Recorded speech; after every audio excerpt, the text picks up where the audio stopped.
இடம்பலம் என்டர்டைன்மெண்டர்களுக்கு வணக்கமும். தொடர்ச்சியா big pass நிகழ்ச்சியை ரிவ்யூ பண்ணிட்டு இருக்கோம். நேற்றுக்கு நடந்த விஷயங்கள் நம்ம ஏற்கனவே பேசியிருக்கோம். இன்னைக்கும் என்ன நடக்க போகுது அப்படிங்கறது நம்ம இப்ப பேசலாம் அப்படின்னு இருக்கோம். ஸோ இன்னைக்கு நம்மளோட இதை பத்தி பேசுறதுக்காக பிரியாகுமார் அவர்கள் நம்ம கூட இருக்காங்க. வணக்கம். வணக்கம் ஹரிஷ். ஸோ கொஞ்சம் எந்துவா ஆரம்பிக்கிற மாதிரி தான் இருக்கு. நேத்து இவ்வளவு நாளைக்கு அப்புறம் விஜய் சேதுபதி அவர்களுக்கு நேத்து தான் ஞானம் வந்தது மாதிரி இருந்தது.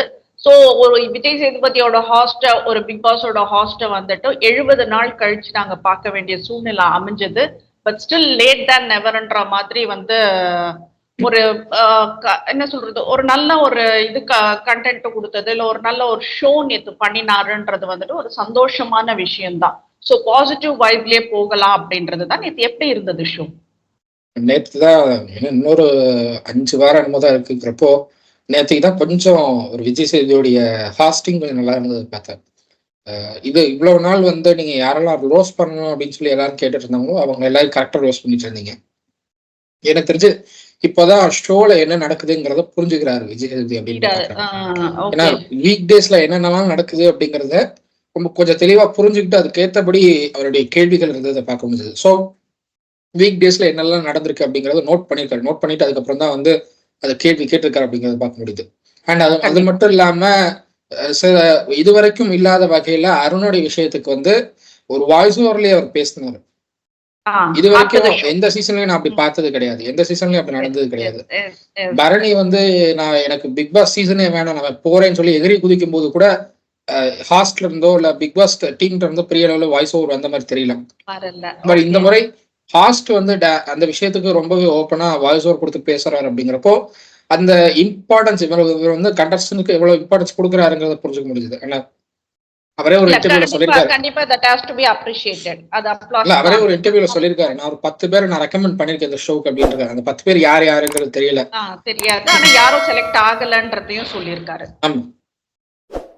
இப்போ நான் இப்ப என்ன கேட்க வர விஜய் சேதுபதி அவர்கள்னா, இப்ப இவ்வளவு நாள் நீங்க உங்களுக்கான பொறுப்பு என்ன பண்றீங்க, அந்த பண்ண கொஞ்சம் ஹெசிடேஷன் இருந்ததோ, இல்ல புதுசா ஒண்ணு பண்ணணும் அப்படின்னு இருந்ததோ, இல்ல ஒரு கமலாசன் மாதிரி ஒரு ஜெயன் பண்ணின ஒரு ஷோவை நாம பண்றோன்ற அந்த பயம், ஒரு நெருடல் இருந்ததோ தெரியாது. பட் என்ன பண்ணீங்க, வரலன்றப்ப பழைய தூக்கி தூக்கி அடுத்தவங்க மேல போட்டுட்டு இருந்தீங்க. பட் ஒன்ஸ் யூ சா ஆல் த ரிவ்யூஸ் கண்டிப்பா எல்லாரும் பார்த்திருக்காரு. ஏன்னா அதுக்கான வளர்ச்சி தான் நிக்குதுன்றத நான் பாக்குறேன். இப்போ அந்த ஒரு இது மைண்ட் செட்ல இப்ப நீங்க என்ன பண்றீங்க, அந்த பால் நம்மளோடது, நாம யார் மேலயும் தூக்கி போடக்கூடாது, இப்ப யாரும் சுத்த விடல, நாம தான் மத்தவங்களை சுத்த விட்டுருக்கோன்றது அவருக்கு அண்டர்ஸ்டாண்ட் ஆயிருக்கு. இப்ப நேத்து மட்டும் நீ ஒரு கேள்வி கேட்டா எப்படி எல்லாரும் டக்கு டக்குன்னு பதில் சொன்னாங்க. இப்ப இவ்வளவு நாள் இப்போ நீங்க ஓகே ஃபைன், இப்ப உள்ள இருக்கிற கண்டஸ்டன்ஸ் உங்களுக்கு எப்படி வந்தது அது? ஏன்னா உங்க ஃபேஸ் அந்த மாதிரி இருந்தது, அந்த ஒரு ஸ்ட்ரிக்ட்னஸ், ஒரு பாசி, அது எல்லாமே உங்க ஃபேஸ்ல இருந்தது. இப்ப இவ்வளவு நாள் நீங்க ஒரு காமெடியன் ஹீரோ மாதிரி போயிட்டு இருந்தீங்க, உங்க படத்துல பண்ணிட்டு இருந்தீங்க இல்லையா, அந்த மாதிரி ஒரு காமெடியான ஒரு ஹீரோவா வந்துட்டு இருந்தீங்க. சோ இன்னைக்கு ஒரு ஹீரோவா நிக்கிறப்ப எல்லாருக்கும் அந்த பயம், மரியாதை எல்லாமே வந்தது. சோ அவர் கேட்கிற கேள்விக்கு பதில் டக்கு டக்குன்னு என்ன கேட்கிறாரோ அது வந்தது. வராதவங்க ஆர்கியூ பண்ணாம ஓகே சார் உட்கார்ந்துட்டாங்க. சோ தட் வாஸ் ரியலி அப்ரிஷியேட்டட்னு சொல்றேன். அதுக்கு 70 நாள் தேவைப்பட்டதுன்றப்போ கொஞ்சம் கஷ்டமா இருக்கு. இதுல இன்னொரு விஷயம் ஜெஃப்ரி நாமினேஷன் கேட்டது எனக்கு ரொம்ப சந்தோஷமா இருந்தது. ஏன்னா நேத்தெல்லாம் கமலாசன் ஷோ தான் நேத்து ரொம்ப வைரலா ஓடிட்டு இருந்தது எல்லா இடத்துலயும். தனலட்சுமிக்கும் தனலட்சுமி கிட்ட இருந்தது விக்ரம்க்கு வாங்கி கொடுத்ததெல்லாம் அந்த ஒரு இது வைரலா ஓடிட்டு இருக்கும் போது நீ பிடுங்கி கொடுக்கலன்னா கூட பரவாயில்ல, உன்னோட ஸ்டைல்ல நீ ஏதோ செய்திருக்க. ஏன்னா பிடுங்கி கொடுத்தா கூட கமலாசன் பண்ணாரு, அதை பார்த்து நீ பண்ணன்ற மாதிரி ஒரு விஷயங்கள் வரும். So but you questioned and you justified what you did. Question பண்ணிட்டு யார் பெஸ்டா பண்ணாங்கன்னு கேட்டுட்டு இதுல யார் இதுலயுமே ஜெஃப்ரின்ற பேர் வரவே இல்லை. அப்படி இருக்கும் போது ஒண்ணு கொடுத்திருந்தா நீங்க தீபக் கொடுக்கணும், இல்லைன்னா மஞ்சரி கொடுக்கணும். இதுல சம்பந்தம் இல்லாத ஜெஃப்ரி எங்க இருந்து வந்தாரு அப்படின்றத சொல்லிட்டுதான் அரசியல் நம்ம கிட்டயும் நடக்கும், நம்ம நாளையும் நடக்கும்ன்றது ஒரு விஷயத்த அவர் சொல்லிட்டு போனாரு. Really hats off Vijay Sethupathi, that was really good. But ஆனா இன்னொரு விஷயமும் அவர் சொல்லியிருக்கலாம். இது எல்லாமே சௌந்தர்யா பேசின பேச்சுக்கள் தான்.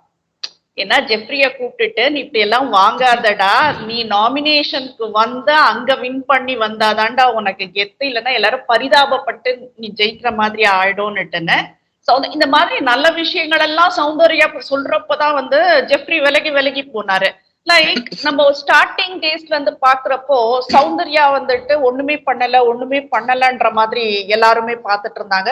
இல்ல ஏதோ ஒரு கோமாளித்தனம் பண்ணிட்டு இருக்காங்க, ஒரு அரகண்டா இருக்காங்க, சம்திங் ஒரு எல்லாருக்கிட்டயும் இருந்தது. பட் ஆனா சௌந்தர்யா பேசுற ஒவ்வொரு பேச்சிலையும் 1000 அர்த்தங்கள் இருக்குன்றது இப்ப எல்லாருக்குமே புரிஞ்சிருக்கும்.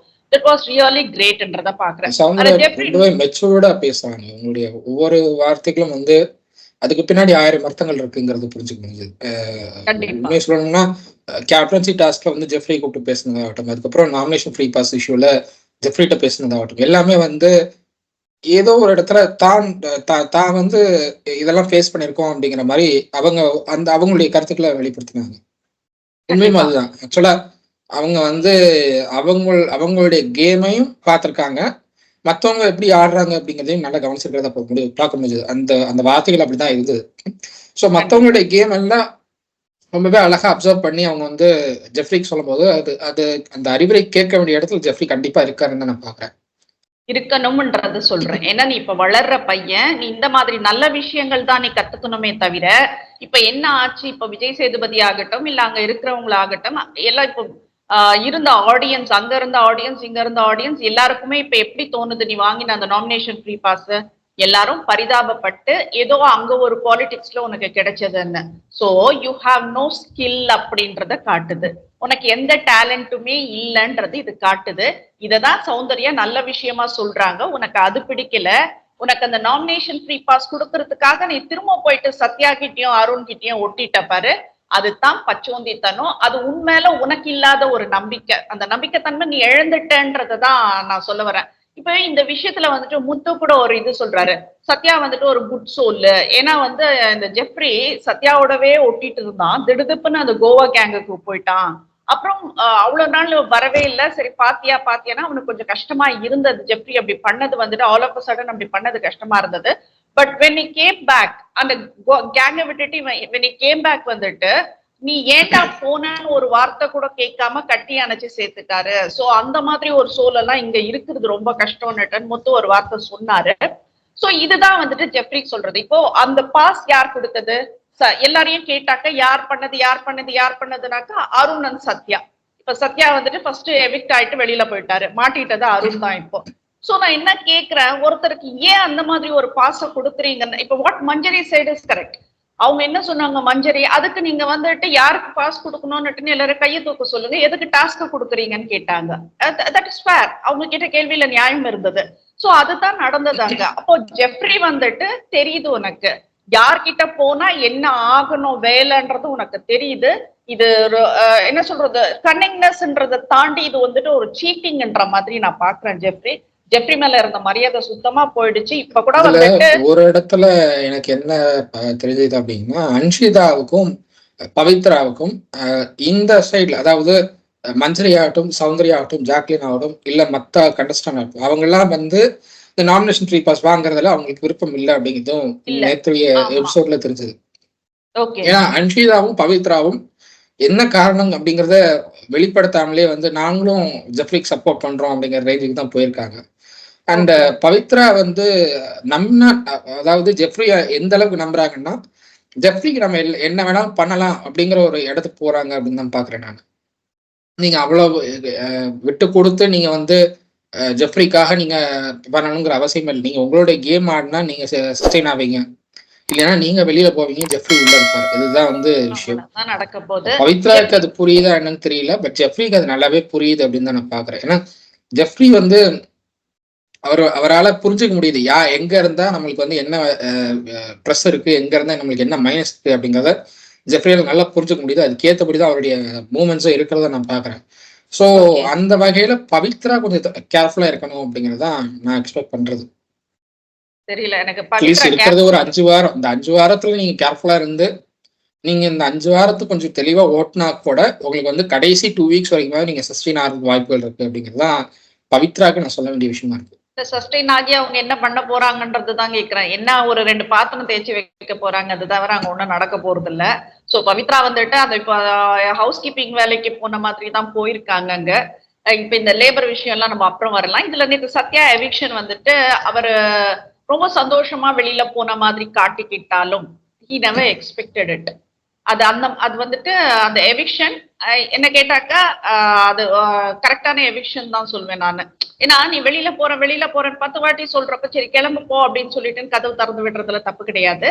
பட் ஆனா அது டைரக்டா அது ஃபேஸ்ல பண்றப்போ கொஞ்சம் கஷ்டம் இருக்கதான் செய்யும். சோ சத்யாவுக்கு வந்துட்டு அது கொஞ்சம் ஹர்ட்டிங்கா தான் இருந்தது அந்த விஷயம். இப்போ இவங்க நம்ம சத்யாவை மட்டும் பார்க்க கூடாது. இப்ப ரம்யாக்கெல்லாம் எப்படி இருந்திருக்கும் அந்த எவிக்ஷன்ன்றது கொஞ்சம் யோசிக்கணும். அவங்க பையனுக்கு எப்படி இருந்திருக்கும் அந்த எவிக்ஷன் கொஞ்சம் யோசிக்கணும். சோ என்னமோ வந்துட்டு நம்ம வாய் பேசிட்டோம் அப்படின்ற மாதிரி எல்லாம் வந்துட்டு சத்யா பேசினாரு.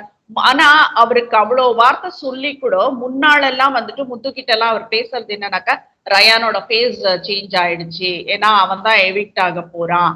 சோ அவனுக்கு தெரிஞ்சு போச்சு அவனோட தான் லீஸ்ட் ஓட்டுன்னு சொல்லிட்டு சோ அவன் போறான்றது அவனுக்கு தெரிஞ்சு போச்சுன்னு சொல்லிட்டு திருப்பி திருப்பி திருப்பி திருப்பி அத அவரு சொல்லிட்டே இருந்தாரு. சோ அதனால வந்துட்டு சத்யா வந்துட்டு இந்த வாரம் போவாருன்னுட்டு அவரே நினைச்சு பார்க்கல. It was shock to him அப்படின்றதுதான் அது வெளிக்காட்டாம வெளியில கிளம்பி போனாருன்றது. அப்புறம் அவரோட அந்த டிராவல் பண்ண அந்த வீடியோ காட்டினப்ப கூட வந்துட்டு அந்த பேண்ட் கிழிச்ச விஷயங்கள் எல்லாம் வந்தது. இத பத்தி எல்லாம் வந்துட்டு விஜய் சேதுபதி பேசவே இல்லை.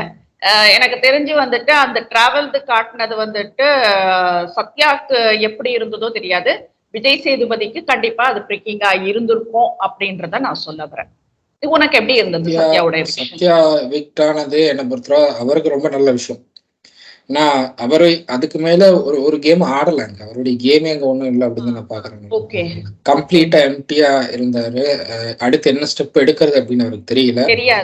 ஒரு கன்ஃபியூஸ்டான ஸ்டேட்ல இருந்த மாதிரிதான் நம்மளுக்கு வந்து 24/7 லைவ்லயே அப்படிதான் தெரிஞ்சது. ஏன்னா எப்ப அந்த சௌந்தர்யாவோட அந்த இஷ்யூ வந்ததோ அதுக்கப்புறம் கம்ப்ளீட் ஆஃப் ஆயிட்டாரு. அதுக்கப்புறம் அவருடைய குரல் எங்கேயுமே பெரிய அளவுல எங்கேயும் கேட்கல. என்ன கேட்டா நான் ஆமா அப்படிங்கிற பதில மட்டும் தான் நான் கொடுப்பேன். தேவையான இடத்துல மட்டும் தான் நான் பேசுவேன். மற்ற விஷயத்துல நான் தலையிடவே மாட்டேன். நீங்களாச்சும் உங்க பிரச்சனை ஆச்சுங்கிற ரேஞ்சுக்கு அவர் மூவ் ஆயிட்டாருன்னு தான் நான் பாக்குறேன். ஸோ அப்படி ஒரு கேரக்டர் வந்து இந்த பிக் பாஸ் வீட்டுக்குள்ள சஸ்டெயின் ஆகுது அப்படிங்கிறது ரொம்ப பெரிய கஷ்டமான ஒரு விஷயம். ஏன்னா நீங்க சண்டைன்னு வந்துச்சுன்னா நீங்க இறங்கி அதுல வந்து களத்துல இருக்கணும். அப்பதான் வந்து உங்களால இந்த வீட்டுல சஸ்டெயின் ஆக முடியும். இல்லைன்னா வந்து ரொம்ப கஷ்டம். பட் சத்யாவுக்கு நீங்க வந்து நான் போறேன்னு சொன்னதுனால நாங்க அனுப்பிவிட்டோம் அப்படின்னு அவங்க சொல்றது வந்து அக்செப்டபிளா இல்லைன்னு நான் பாக்குறேன். உங்ககிட்ட கண்டென்ட் இல்ல, கொடுக்கறதுக்கு ஒண்ணுமே இல்ல, மக்கள் உங்களை வந்து வெளியே அனுப்ப சொல்லிட்டாங்கன்னு அவருக்கு வந்து தெரிவிச்சிட்டீங்க அப்படின்னா அவருக்கு அந்த கில்ட்டி இருக்காது. நம்மளால முடிஞ்சதை ட்ரை பண்ணோம், பட் மக்களுக்கு அது போய் சேரல அப்படிங்கிறத அவர் எடுத்துக்குவார் அப்படின்னு தான் நான் பாக்குறேன். அவர் வந்து அடுத்து எப்படி போகணும் அப்படிங்கிற ஒரு இடத்துக்கு தான் வந்துட்டாருன்னு நான் பாக்குறேன். இதுக்கு அடுத்து நம்மளுக்கு என்ன பண்ணணும் அப்படிங்கிற ஒரு ஸ்டெப் எடுத்து மூவ் ஆக ஆரம்பிச்சிட்டாரு அப்படின்னு தான் பாக்குறேன். ஸோ அதனால நீங்க வந்து மக்கள் உங்களை அக்செப்ட் பண்ணிக்கல அப்படின்னு சொன்னாலும் அதை அக்செப்ட் பண்ணிட்டு மூவ் ஆன் ஆகிற ஒரு ஆளா தான் இருக்காரு. ஏன்னா அவருடைய லைஃப் ஜர்னியே வந்து சொல்லும்போது he's already having another plan போல இருக்குது. சோ அதுல ஃபோக்கஸ் பண்றதுக்காக ரொம்ப வேகமா தான் கிளம்பின மாதிரி இருந்தது. அவரு நெக்ஸ்ட் மூவ் ஆன் ஆயிடலாம் அப்படிங்கிற ஒரு மைண்ட் செட்ல தான் போறாரு அப்படிங்கிறது தெளிவா தெரிஞ்சது. சோ அதனால நீங்க காரணத்தை அப்படியே சொல்லியிருந்தா கூட அவர் அக்செப்ட் பண்ணியிருப்பாரு. பட் நீங்க போகணும்னு சொன்னதுனால நாங்க வந்து உங்களை அனுப்புறோம்னு சொல்றது வந்து அது அவரையும் ஹர்ட் பண்ற மாதிரி ஆகுது. பாக்குற மக்கள் வந்து நாங்க ஓட் பண்றதுன்னு நாங்களே முட்டாளா அப்படின்னு கேட்கற மாதிரியே இருக்கு. அது இது ஒரு பக்கம் இருக்கு. நம்ம சத்யாவோட எவிக்ஷனை பத்தி பேசணும். ஏன்னா அவர் போனது விதம், அந்த எவிக்ட் ஆன விதம் பத்தி பேசணும். பட் வந்துட்டு இப்ப இவ்வளவு காலமா வந்துட்டு தங்கம் சொல்லிட்டு ரஞ்சித் சார் இருக்கிறது வந்துட்டு நானும் வந்துட்டு ஒரு 2 வாரமா சொல்லிட்டு இருக்கேன் அவரை வெளியில அனுப்பிடுங்க அப்படின்னு சொல்லிட்டு. தயவு செய்து ரஞ்சித் சார் ஃபேன்ஸ் கிட்ட நான் கேட்டுக்கிறேன், அவருக்கு ஓட்டு போடாதீங்க, இந்த வாட்டி அவர் வெளியில வரட்டும்ன்றதான் கேட்கிறேன். ஏன்னா இதுக்கு மேல இருந்தா ஒரு மனுஷன் வந்துட்டு ரொம்ப அசிங்கப்படுவாருன்றதுதான் என்னோட அபிப்பிராயம். அவர் சொன்ன வார்த்தைகள் தப்பு இல்லைன்னெல்லாம் நான் சொல்ல மாட்டேன். நானு சௌந்தர்யா மூஞ்ச வச்சு தைக்கணும் அப்படின்னு சொல்லிட்டுன்னு அந்த உட்கார்ந்து அவங்க பேசுறப்ப சொல்றாரு, நான் நேத்தும் உன்னை இனிஷியேட் பண்ணேன், ஜாக்லின் என்ன கல்யாணம் பண்ணிக்கிறேன்னு கேட்டுச்சா உன்னை, நான் அருண் கிட்ட பேசினாருன்னு. சோ எவ்வளவுதான் அவர் ஹைட் பண்ணி வைக்கணும்னு நினைச்சாலும் ஒரு பீரியடுக்கு மேல, ஒரு லிமிட்டுக்கு மேல, ஒரு பார்டருக்கு மேல வந்துட்டு நம்ம சுயரூபம் வெளியில வந்துடும். சோ அவர் இவ்வளவு நாள் வந்துட்டு ஒரு ரஞ்சித் சார் வந்துட்டு ஒரு ஆக்டரா, ஒரு டைரக்டரா, ஒரு பாலிட்டிஷியனா வந்துட்டு எல்லாரும் பார்த்தவங்க எல்லாருக்குமே தெரியும். இந்த தங்கம்ன்ற வார்த்தை வந்துட்டு அவர் இங்க பிக் பாஸ் வீட்ல யூஸ் பண்ணல. அவர் எப்பவுமே வந்துட்டு சாதாரணமா எல்லாரையுமே அவர் அந்த வார்த்தை சொல்லித்தான் வெளியிலேயே கூப்பிடுவாரு. சோ இதுக்காக புதுசா அவர் பண்ணல. பட் இதுக்கு மேல அவர் உள்ள இருந்தாருன்னா அவர் கம்ப்ளீட் இமேஜ் டேமேஜ் ஆயிடும் அப்படின்றதுதான் நான் அவரோட ஃபேன்ஸ் கிட்ட நான் ரிக்வெஸ்டா கேட்டுக்கிறேன். அவர் ஓட் போடாதீங்க, தயவு செய்து அவர் வெளியில வரட்டும்னு. அது எப்படி இருந்தது? அவர் ஓட் பண்ற அளவுக்கு ஃபேன்ஸ் எதுவும் இல்லை, யாருமே இல்லை எனக்கு தெரிஞ்சு. அவர் எங்க இருக்காரோ அந்த இடத்துல வந்து அவங்களுடைய ஃபேன் பேஸ், அந்த டீமோட ஃபேன் பேஸ் தான் வந்து அவர் ஓட் பண்ணிட்டு இருக்கிறத நான் பாக்குறேன். ஸோ அதனால பெரிய அளவுல ஓட் பண்றதுக்கு அவருக்கு ஃபேன் பேஸ் கிடையாது. மோஸ்ட்லி நெக்ஸ்ட் வீக் வெளியில வரதுக்கான பாசிபிலிட்டிஸ் தான் நிறைய இருக்கிறதா நான் பாக்குறேன். ஏன்னா சௌந்தர்யா இஷ்யூ உடைச்சதுக்கு அப்புறம் சௌந்தர்யாவோட ஃபேன் பேஸ்ல ஒரு ஒரு கலவரம் மாதிரியான ஒரு சுச்சுவேஷன் இருக்கிறதா நான் பாக்குறேன். எப்படி நீங்க சௌந்தர்யா பத்தி பேசலாம் அப்படிங்கிற ஒரு கேள்வி எல்லார்கிட்டையும் வரதை பாக்குறேன். அது என்ன மேட்ரு அப்படிங்கிறது நீங்க ஓப்பன் ஆகுது அப்படின்னா அதை பொறுத்து அவருடைய வாக்குகள் குறையலாம். அது எப்படி என்னங்கிறது வெயிட் பண்ணி தான் பார்க்கணும். பட் ஸ்டில் எனக்கு தெரிஞ்சு நெக்ஸ்ட் வீக் மோஸ்ட்லி வெளியில வரதுக்கான பாசிபிலிட்டிஸ் நிறைய இருக்கிறத நான் பார்க்குறேன். ஏன்னா இதுக்கு மேல அவர்கிட்ட கேம்னு சொல்றதுக்கு எதுவுமே இல்லை. அவர் வந்து கேமே ஆடலை, ஃப்ரம் த பிகினிங் கேமே ஆடலை. கோவா கேங்ல போய் செட்டில் ஆனாரு. செட்டில் ஆனதுக்கு அப்புறம் ஓரளவு வெளியில தெரிஞ்சாரு. அது ஏன் தெரிஞ்சாரு அப்படின்னா அவங்க பண்ற தப்ப சுட்டி காட்டும் போது இவர் பண்ற தப்பையும் அவங்க சுட்டி காட்டினாங்க. அந்த இடத்துல அவர் வந்து கொஞ்சம் ஓப்பனா வெளியில தெரிஞ்சாரு. அதை அக்செப்ட் பண்ணிக்கிறேன் அப்படின்னு சொல்லி அவர் வெளியில தெரிஞ்சாரு.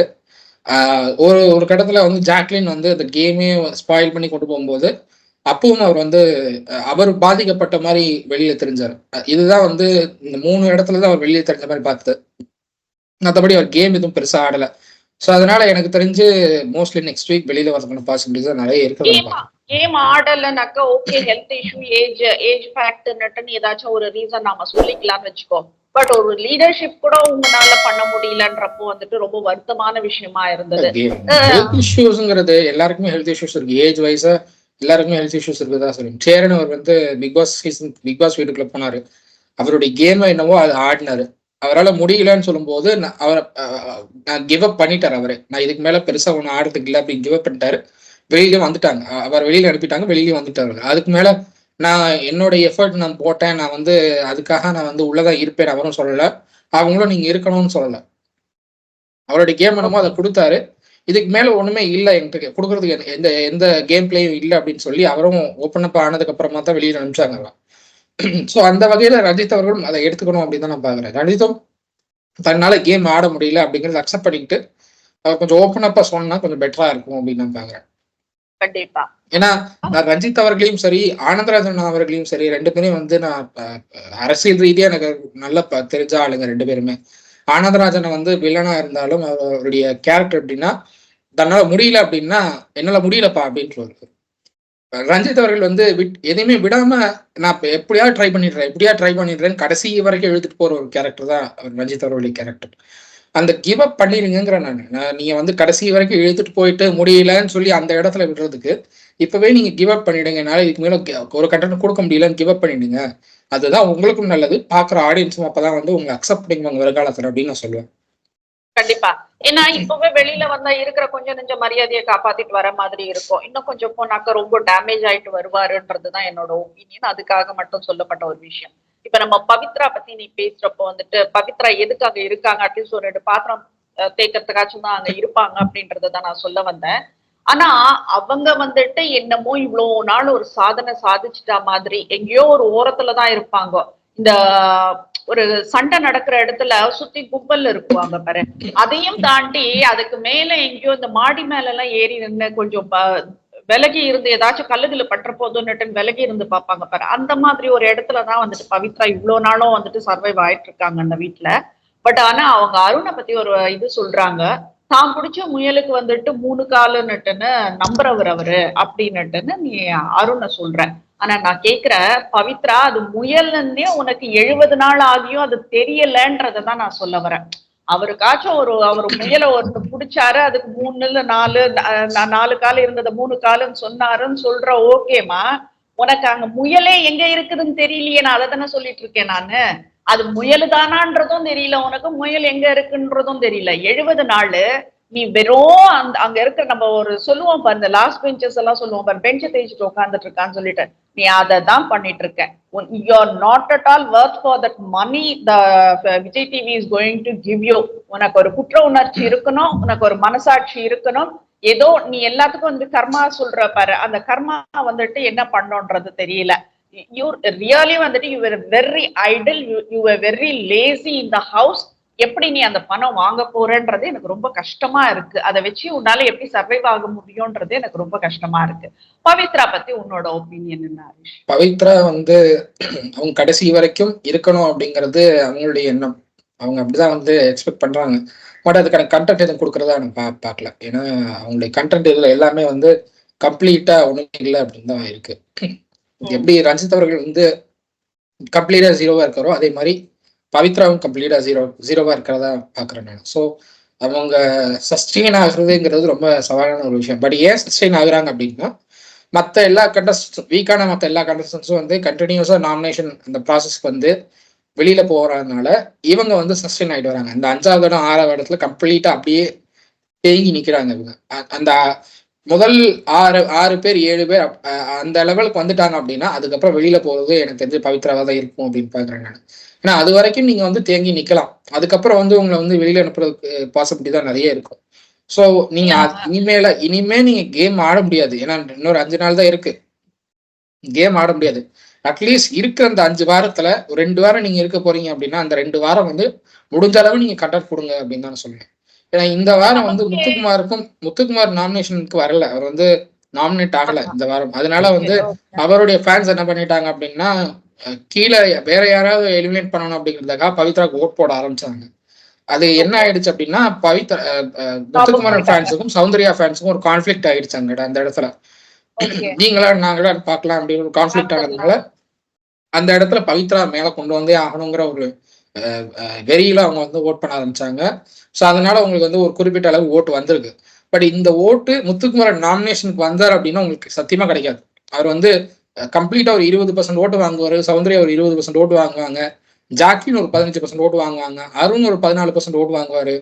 இவங்க 4 பேருமே வந்து உங்களுக்கு சேர்த்து ஒரு 60-70% ஓட்டு வாங்குறாங்கன்னா மிச்சம் இருக்கிற 30% ஓட்டுல எவ்வளவு விழும் அப்படின்னு உங்களுக்கு தெரியாது. 5%, 3%, 7%, அது எவ்வளவு விழுதுன்னு தெரியாது. ஸோ அந்த இடத்துல வந்து நீங்க இருக்கிற 2 வாரமாவது கொஞ்சம் கண்டென்ட் கொடுக்கறதுக்கு பார்க்கணும் சௌந்தர்யா பவித்ரா. ஏன்னா பவித்ரா வந்து அவங்க கண்டென்ட் இருக்கிற 2 வாரமாவது கண்டென்ட் கொடுத்தாலாவது மக்கள்கிட்ட அவங்க எப்படி போய் சேர்றாங்க அப்படிங்கறது வெளியில போனா தெரியும் அவங்களுக்கு. கண்டிப்பா. இப்ப நான் என்ன சொல்ல வரேன்னா, நீ மத்தவங்க எல்லாம் கூட விட்டுடு, அட்லீஸ்ட் இந்த சாச்சனா ஜெப்ரி எல்லாம் விளையாடினாங்க இல்ல, என்னடா சின்ன பசங்க எல்லாம் விளையாடுறாங்க, நம்ம ஒண்ணுமே பண்ணல, சரி சின்ன பசங்க விட்டுடு, வயசானவங்க அப்படின்னு பாக்குறப்போ வந்துட்டு இப்ப ரஞ்சித் சார் எல்லாம் எடுத்துட்டேனாக்க இவங்க எல்லாம் கூட ஏதோ ஒரு கான்டென்ட் கொடுக்குறாங்க, நம்ம ஒண்ணுமே கொடுக்கல, நம்ம எப்படிடா ஒரு நாளைக்கு இவ்வளவு காசு நட்டன் வாங்க முடியும் அப்படின்னு சொல்லி ஒரு புச்சமே இருக்காதான்றதுதான் எனக்கு ரொம்ப கஷ்டமான விஷயமா இருக்கு. சோ லாஸ்டா வந்துட்டு இந்த லேபர் இஷ்யூக்கு போலாம். நான் நேத்தே அதை பத்தி எல்லாம் நம்ம பேச வேண்டாம் அப்படின்றதுனாலதான் வந்துட்டு அதை பத்தி நம்ம ரொம்ப தொட்டுக்கல. ஆனா நேத்து விஷயம் வந்துட்டு வேற மாதிரி போயிடுச்சு அது. ஏன்னா அதுக்கப்புறம் நீ சொன்ன மாதிரிதான் விஜய் சேதுபதி அதுக்கப்புறம் ஒரு வாய்ஸ் மட்டும் கொடுத்துட்டு அது பேசினது கொண்டதெல்லாம் வந்துட்டு. பட் இது எப்படின்னா இப்ப அருணுக்கும் நான் ஒரு விஷயத்த சொல்றேன், இது அப்பா அம்மா வீடு காலேஜ் இதெல்லாம் விட்டுடு, இது வந்துட்டு big pass house.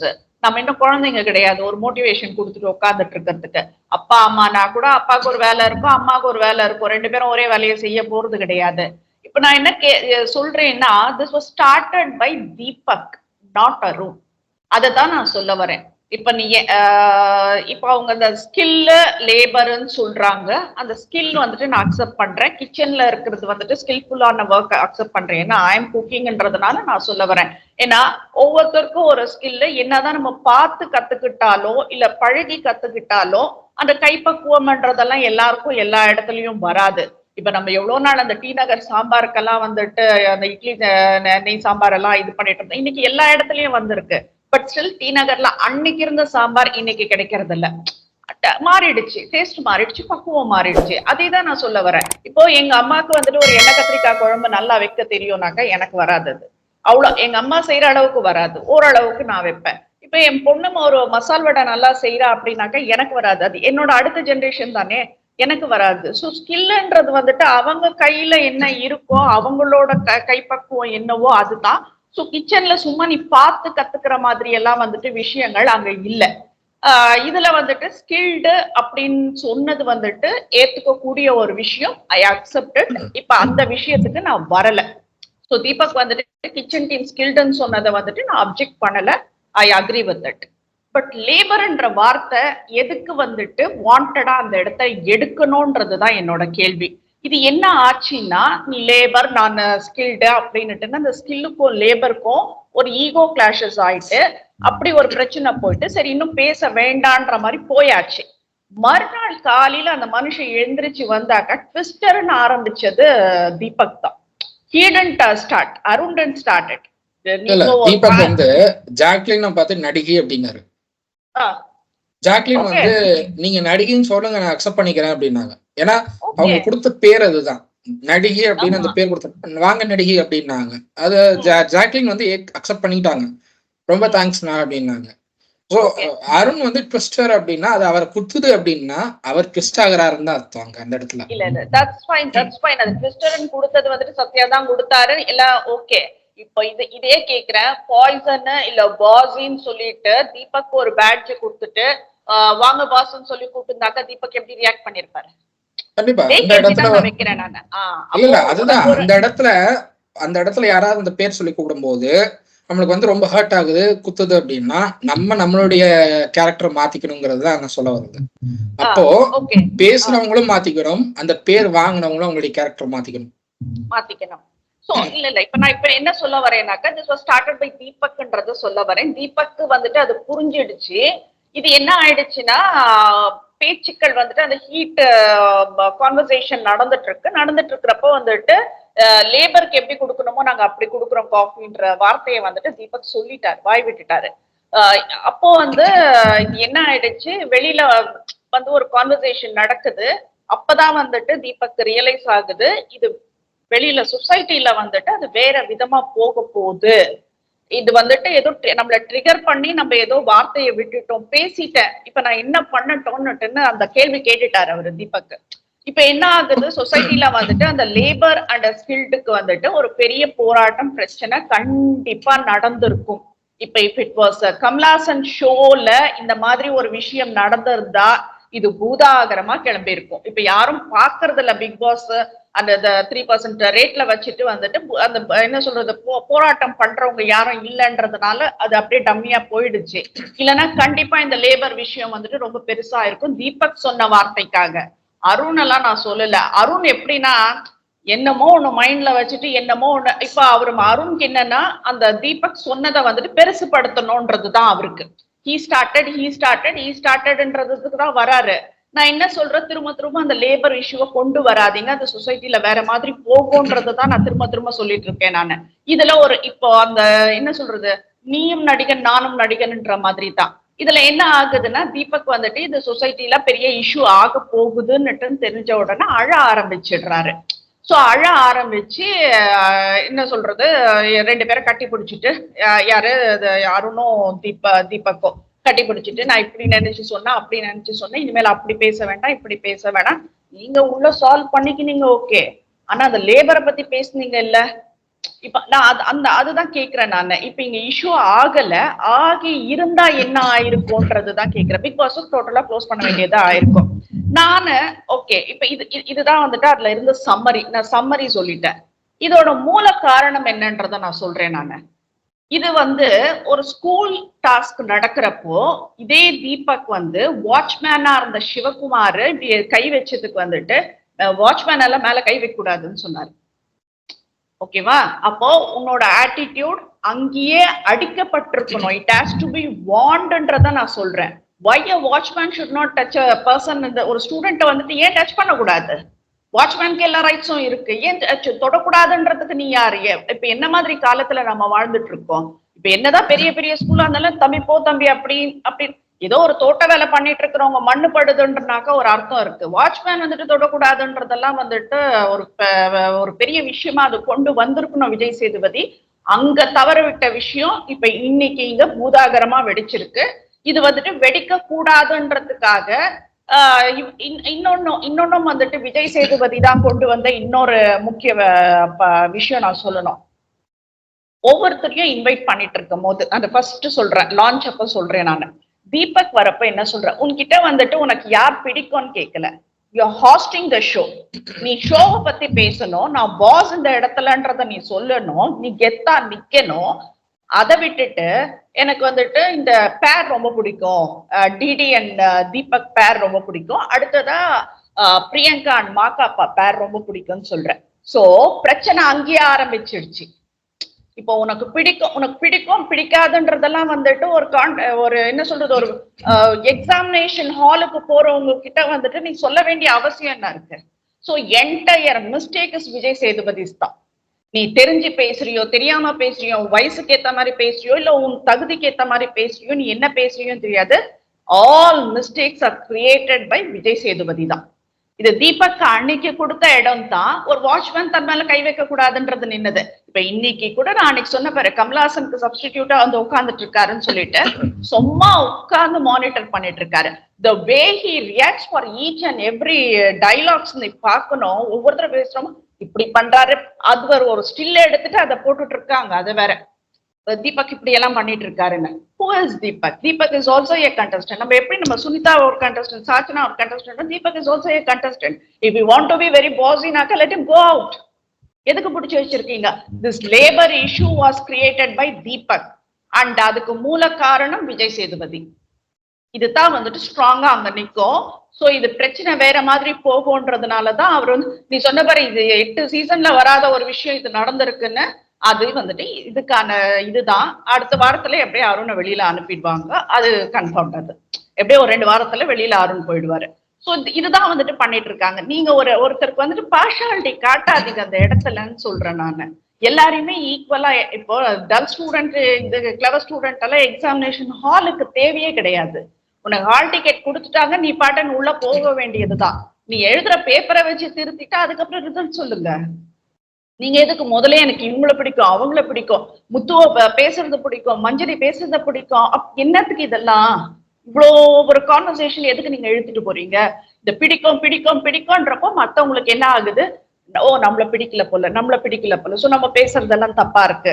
So jack அன்னைக்கு சொன்னது என்ன டார்கெட் பண்றாங்கன்னாக்கா, அப்போ வந்துட்டு இப்ப விஜய் சேதுபதி சொன்னது அங்க இதாகுதா, இந்த கனெக்ட் த டாட்ஸ்ன்ற மாதிரி எடுத்துக்கலாமா? அது விஜய் சேதுபதி வந்துட்டு எனக்கு பிரியங்கா பிடிச்சிருக்குன்னு சொன்னாரு. So we can connect the dots. அது என்ன பண்றீங்க? நம்ம வந்துட்டு நம்மளுக்கு ஒரு பொறுப்பு கொடுத்துட்டாங்கனாக்கா அந்த பொறுப்புக்கு ஏத்த மாதிரி போகணுமே தவிர சின்ன பிள்ளைத்தனமா எல்லாம் விளையாடிட்டு இருக்க கூடாது.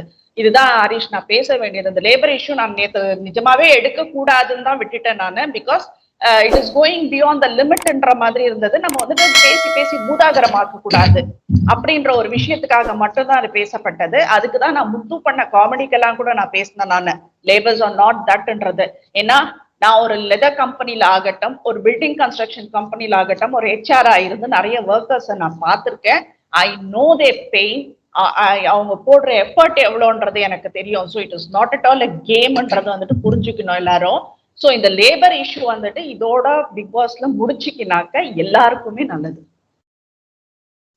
தீபக் அவர்களுடைய ஆட்டிடியூட் எங்க ஹையர் பார்ட்ஸ் அப்படின்னா, ஜாக்லின் கிட்ட அவர் வந்து இதே சாட்டர்டே சண்டே எபிசோட்ல ஜாக்லின் சில விஷயங்கள் பேசும்போது, ஆமா நான் அப்படிதான் பேசுவேன்னு ஹாஸ்ட் முன்னாடியே வந்து கொஞ்சம் வாய்ஸ் ரைஸ் பண்ணி பேசினாரு. அங்கேயே வந்து தீபக் கண்டிச்சிருந்தா அதுக்கப்புறம் ஸ்கூல் டாஸ்க்லயும் அப்படி பேசிருக்க மாட்டாரு. அதுக்கப்புறம் இப்ப இந்த விஷயமும் அப்படி வந்திருக்காது அப்படின்னு பாக்குறேன். நீங்க அந்த இடத்துலயே ஸ்டாப் பண்ணியிருந்தீங்கன்னா, அங்கேயே வந்து வார்னிங் கொடுத்துருந்தீங்கன்னா அந்த வாய்ஸ் ரைஸ் பண்ற விஷயங்களே வந்திருக்காது, அவருடைய ஆட்டிடியூட் மாறி இருக்காது அப்படிங்கிறது நான் பாக்குறேன்.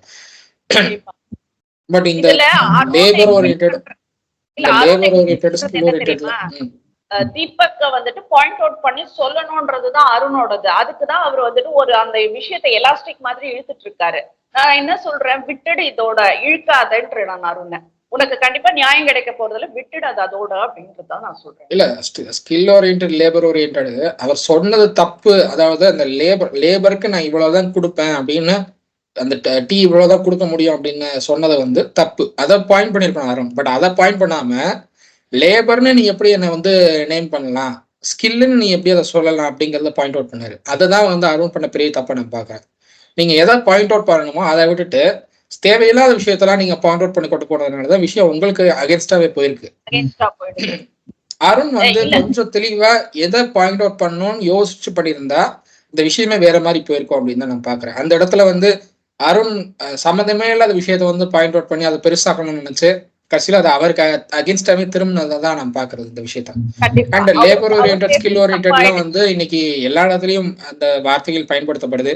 கவர்மெண்டோடைய கெசட்லயும் கூட இன்னைக்கு அந்த வார்த்தைகள் எல்லாம் பயன்படுத்தப்படுது. கவர்மெண்டோடைய கெசட்ல கூட ஸ்கில் ஓரியன்டட்கான ஜாப்ஸ்க்கான இதுக்கு நோட்டிபிகேஷன்ஸ் வருது. லேபர் ஓரியன்டட் ஜாப்ஸ்க்கான நோட்டிபிகேஷன்ஸ் தனியாக போட்டுட்டு இருக்காங்க. அதுக்கு ஒரு டிபார்ட்மெண்ட்டும் ரன் ஆயிட்டு இருக்கு இன்னைக்கு. ஸோ தொழில்துறை சம்பந்தப்பட்ட டிபார்ட்மெண்ட் அதுக்கு தனியாவே ரன் ஆயிட்டு இருக்கு.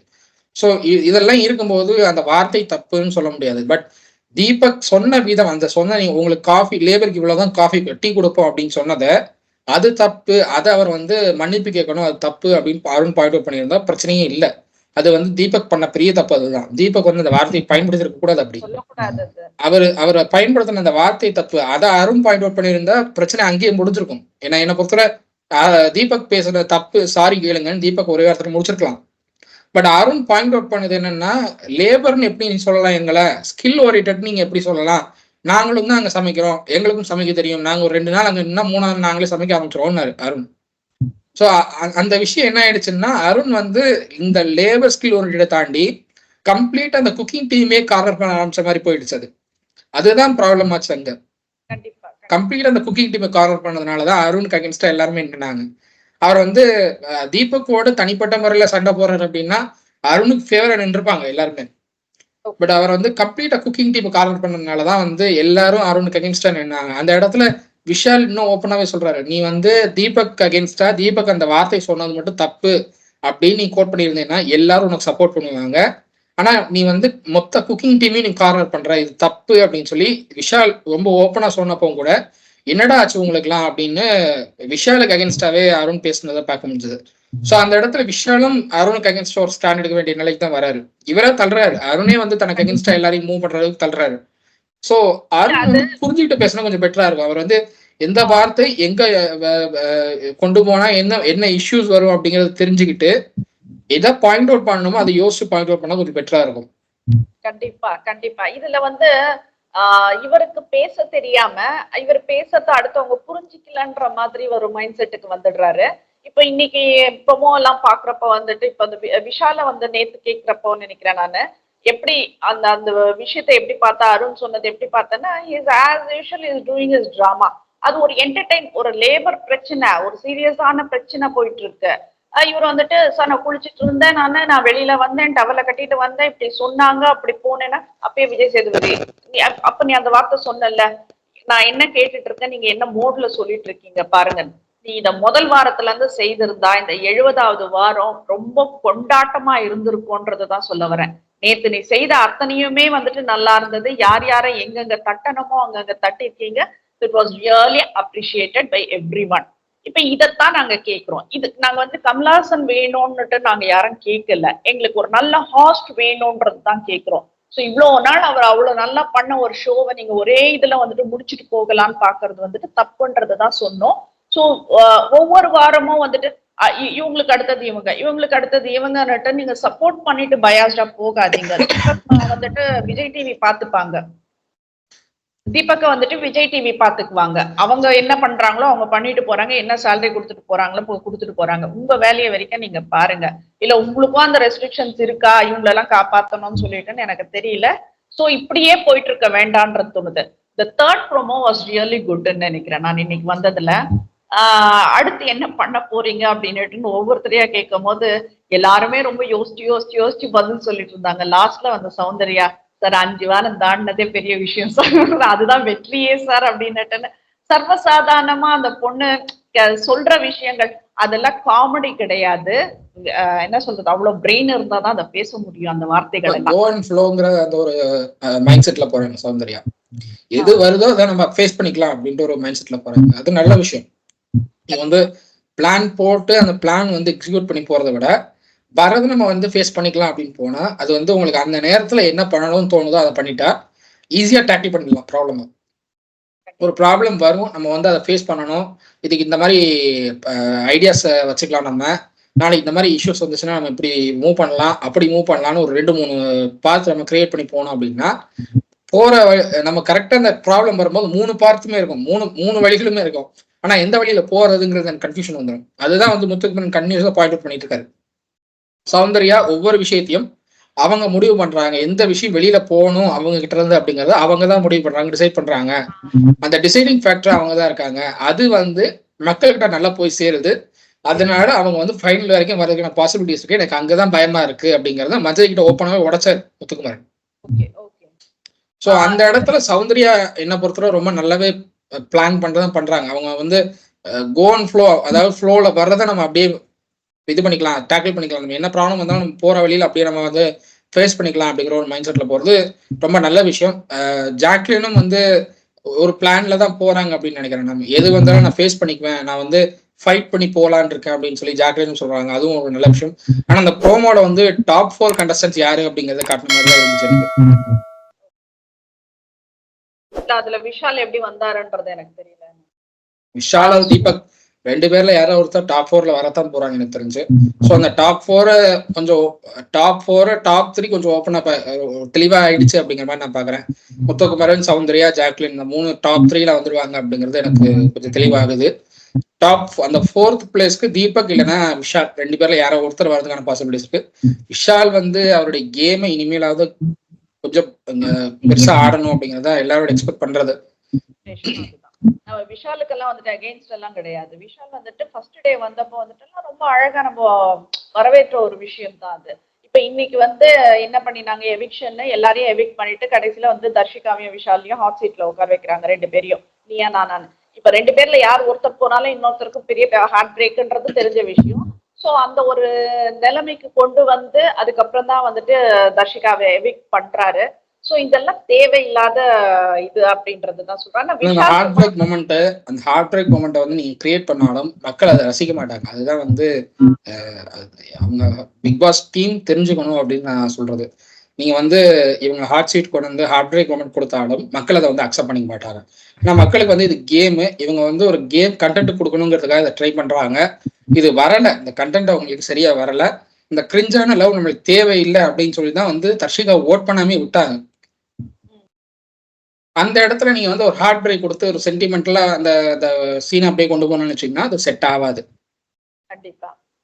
இதுல ஆரம்பத்துல இருந்து இப்ப தர்ஷா குப்தா இருக்கும் போது கூட சத்யாவை பிடிக்கும்னு சொன்னாங்க. அந்த பிடிக்கும்ன்றதுல எல்லாம் ஒன்றும் பெரிய விஷயம் எல்லாம் கிடையாது, அது ஒரு கியூட்னஸ் அவ்வளவுதான், அதோட போச்சு. அதே மாதிரி வர்ஷினி வந்துட்டு அருண் மேல கிரஷ் அப்படின்னு சொன்னாங்க, அது கூட ஒன்றும் அபத்தமா எல்லாம் தெரியல. பட் எஸ்டர்டே வந்துட்டு விஷாலும் தர்ஷிகாவும் பக்கத்துல உட்காந்துட்டு அத வேஷி ஸ்டாக்கிங்கே வந்துட்டு இரிட்டேட்டிங்கா இருந்துச்சு. என்ன சொல்றாங்க அப்படின்னா என்ன ஒருத்தருக்கு வந்துட்டு ஒருத்தர் மேல வந்துட்டு ஆசை கூடிட்டே இருக்கு, அது தர்ஷு விஷு அப்படின்னுட்டுன்னு அந்த என்ன சொல்றது, அதெல்லாம் ரசிக்கும்படியாவே இல்ல. நான் என்ன சொல்றது, இந்த மாதிரி நிறைய விஷயங்கள் நிறைய டைலாக்ஸ் எல்லாம் நாங்க கேட்டுட்டோம். சோ இதெல்லாம் வந்துட்டு ரசிக்கிற மாதிரி இல்ல. So Iniya Darshika is going out today. இதுக்கு மேல விஷாலோட இது எப்படி இருக்குதுன்றத பார்ப்போம். இன்னைக்கு ப்ரோக்ராம் இப்ப நேத்து மாதிரி சுவாரஸ்யமா கொண்டு போவாருன்றதை எதிர்பார்க்கிறோம். இனிமேல் அதே சுவாரஸ்யத்துல இருக்கும்ன்றதையும் எதிர்பார்க்கிறோம். ஸோ லெட்ஸ் சி ஹரிஷ், இன்னைக்கு என்ன நடக்குதுன்னு பார்த்துட்டு நாளைக்கு பேசுவோம். கண்டிப்பா. நன்றி.